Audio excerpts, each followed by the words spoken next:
Wow. Anong klaseng ano po ini po? Ha?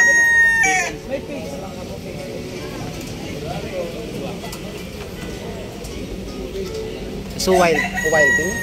So wild na ano?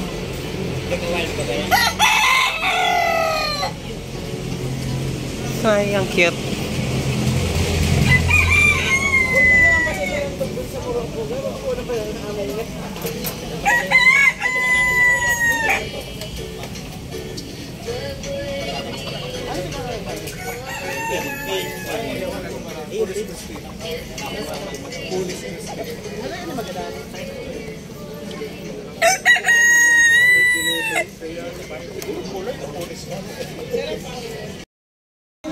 Orientation sa lugar ng association nyo.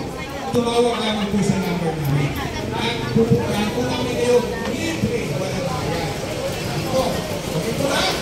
So maraming salamat po. Pasensya na at hindi namin na-discuss yung mahalaga patungkol sa agriculture. Okay, thank you. Sir Alvin, pasensya po at medyo makahaba. Sa Eskwela sa Tingin, i-present naman po sa ito ang mga panipagong guidelines sa community rights. Yung nga daw na rin, mga manunod na pakinabangan. Kailangan po po ay nag-advocate na i-train po natin mga chicken, na pansi chicken. At kasi hindi lang naman sa kanila nagkakaroon ng show. Sa pansi chicken, meron na rin po tayo ginapatapos.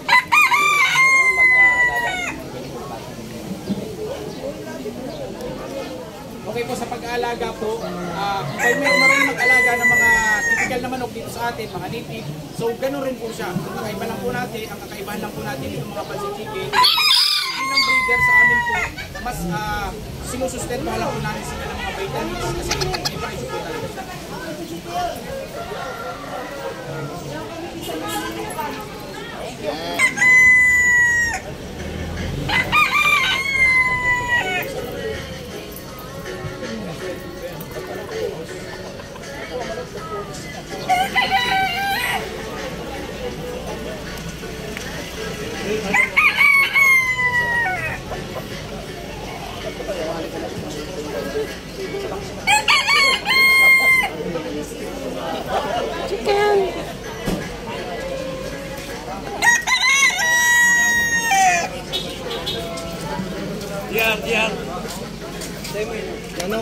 nila kasi dahil lipat mo.